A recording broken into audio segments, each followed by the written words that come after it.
റിയൽമിയുടെ Realme 8i എന്ന പുതിയൊരു smart phone ഇപ്പോൾ ലോഞ്ച് ചെയ്യാൻ പോകുന്നുണ്ട്. ഈ ഒരു ഫോണിൻ്റെ സ്പെസിഫിക്കേഷനെ പറ്റിയിട്ടുള്ള ചില ന്യൂസുകളൊക്കെ ഇപ്പം പുറത്തു വന്നിട്ടുണ്ട്. ഈ ഒരു വീഡിയോയിൽ നമ്മൾ നോക്കാൻ പോകുന്നത് റിയൽമി 8i എന്ന ഫോണിൽ എന്തൊക്കെ ഫീച്ചേഴ്സാണ് വരാൻ സാധ്യത എന്നുള്ളതിനെ കുറിച്ചിട്ടാണ്. ആദ്യം നമ്മൾ ഈ ഒരു ഫോണിൻ്റെ ഡിസ്പ്ലേയുടെ കാര്യം പറയുകയാണെങ്കിൽ റിയൽമി 8iയിൽ 6.59 ഇഞ്ചിൻ്റെ ഫുൾ HD+ ഡിസ്പ്ലേ വരാനാണ് സാധ്യത.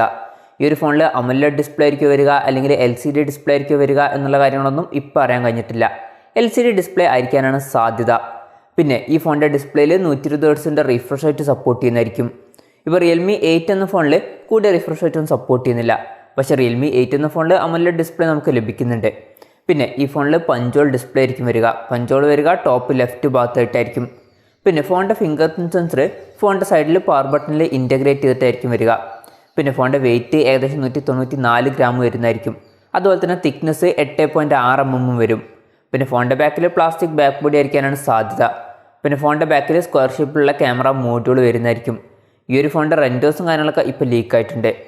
പിന്നെ ഈ ഫോണിൻ്റെ ക്യാമറയുടെ കാര്യം പറയുകയാണെങ്കിൽ ഫോണിൻ്റെ പിന്നിൽ ട്രിപ്പിൾ ക്യാമറ സെറ്റപ്പ് ആയിരിക്കും വരിക. 50 MP മെയിൻ ക്യാമറ സെൻസർ ആയിരിക്കും ഈ ഫോണിൽ വരിക. ഇപ്പോൾ ലോഞ്ച് ചെയ്യാൻ പോകുന്ന റെഡ്മി 10 പ്രൈം എന്ന ഫോണിലും ഇത് ഒരു 50 MP മെയിൻ ക്യാമറ സെൻസർ തന്നെയായിരിക്കും വരിക. പിന്നെ ഈ ഫോണിൽ 2 MP മാക്രോ ലെൻസും അതുപോലെ തന്നെ 2 MP ഡെപ്ത് സെൻസറും വരുന്നതായിരിക്കും. അപ്പോൾ ഇവിടെ ശ്രദ്ധിക്കേണ്ട ഒരു കാര്യം, ഈ ഒരു ഫോണിൽ അൾട്രാ വൈഡ് ആംഗിൾ ലെൻസ് വരില്ല. ഇപ്പോൾ റിയൽമി 8 എന്ന ഫോണിൻ്റെ കാര്യമൊക്കെ നോക്കുകയാണെന്നുണ്ടെങ്കിൽ അതിൽ അൾട്രാ വൈഡ് ആംഗിൾ ലെൻസ് ഒക്കെ വരുന്നതായിരിക്കും. ഈ ഒരു റിയൽമി 8 എന്ന ഫോണിനേക്കാളും താഴെ വരുന്നൊരു ഫോണായിരിക്കും റിയൽമി 8i എന്ന ഫോൺ. പിന്നെ സെൽഫി ക്യാമറയുടെ കാര്യം പറയുകയാണെങ്കിൽ ഫ്രണ്ടിൽ 16 MP സെൽഫി ക്യാമറ ആയിരിക്കും വരിക. പിന്നെ ഈ ഫോണിൽ 5000 mAh ബാറ്ററി വരുന്നതായിരിക്കും. ഫാസ്റ്റ് ചാർജിങ് സപ്പോർട്ട് ചെയ്യുന്നതായിരിക്കും. പക്ഷേ എത്ര വാട്ടിൻ്റെ ഫാസ്റ്റ് ചാർജിങ് സപ്പോർട്ടാണ് എന്നുള്ള കാര്യങ്ങളൊന്നും ഇപ്പോൾ അറിയാൻ കഴിഞ്ഞിട്ടില്ല. 30 വാട്ടിൻ്റെ ഫാസ്റ്റ് ചാർജിങ് സപ്പോർട്ടായിരിക്കാനാണ് സാധ്യത. പിന്നെ ഈ ഫോണിൽ Type-C ചാർജിങ് പോർട്ടായിരിക്കും വരിക. പ്രോസസ്സറിൻ്റെ കാര്യം പറയുകയാണെങ്കിൽ mediatekൻ്റെ helio G96 എന്നുള്ള പ്രോസസ്സറുമായിട്ടായിരിക്കും ഈ ഫോൺ വരിക എന്നാണ് ഇപ്പോഴുള്ള റിപ്പോർട്ടുകൾ പറയുന്നത്. റിയൽമി 8 എന്ന ഫോണിൻ്റെ കാര്യം നോക്കുകയാണെങ്കിൽ ആ ഒരു ഫോണിൽ mediatekൻ്റെ helio G95 എന്നുള്ള പ്രോസസ്സറായിരുന്നു വന്നിട്ടുണ്ടായിരുന്നത്.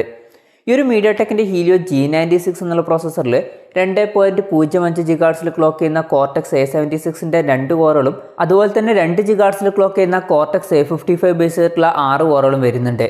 പിന്നെ GPUയുടെ കാര്യം പറയുകയാണെങ്കിൽ മാലി G57 എന്ന GPU ആണ് ഈ ഒരു പ്രോസസ്സറിൽ വരുന്നത്.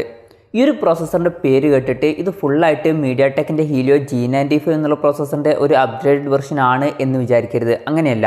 ഇപ്പോൾ നമ്മൾ GPUയുടെ കാര്യം നോക്കുകയാണെങ്കിൽ GPU ശരിക്കും കുറച്ചും കൂടി ബെറ്റർ ആയിട്ട് വരുന്നത് കുറച്ച് മുമ്പ് ലോഞ്ച് ചെയ്തിട്ടുള്ള mediatekൻ്റെ helio G95 എന്നുള്ള പ്രോസസ്സറിലാണ്. അപ്പോൾ ഈ ഒരു പ്രോസസ്സർ ഫുള്ളായിട്ടുള്ള ഒരു അപ്ഗ്രേഡ് ചെയ്തിട്ടുള്ള വെർഷൻ ആണ് എന്നൊന്നും പറയാൻ പറ്റില്ല. എന്നാലും ചില അപ്ഗ്രേഡും കാര്യങ്ങളൊക്കെ വരുന്നുണ്ട്.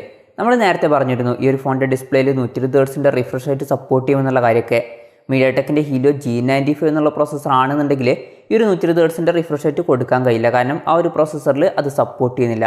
അതുപോലെ തന്നെ ഈ ഒരു ഫോണിൽ UFS 2.2 സ്റ്റോറേജ് ടൈപ്പ് സപ്പോർട്ട് ചെയ്യാൻ ചാൻസ് ഉണ്ട്.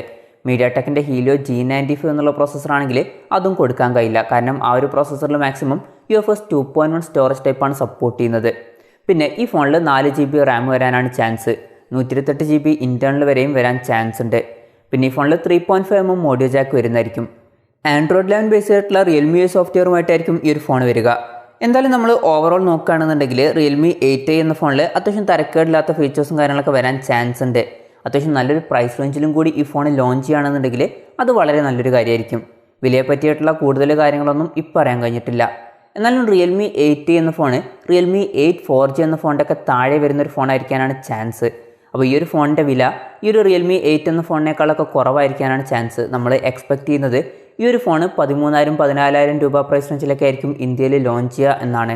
പിന്നെ ചിലപ്പം വില അതിലും കുറയാനും ചാൻസ് ഉണ്ട്. കാരണം റിയൽമി നാർസോ 30 4G എന്ന ഫോണ് 12,500 രൂപ പ്രൈസ് റേഞ്ചിലാണ് വരുന്നത്. ആ ഒരു ഫോണിൽ കുറച്ചും കൂടി ബെറ്റർ ആയിട്ടുള്ള GPU-ആയിട്ട് വരുന്ന mediatekൻ്റെ helio G95 എന്നുള്ള പ്രോസസ്സറൊക്കെ കൊടുത്തിട്ടുണ്ട്.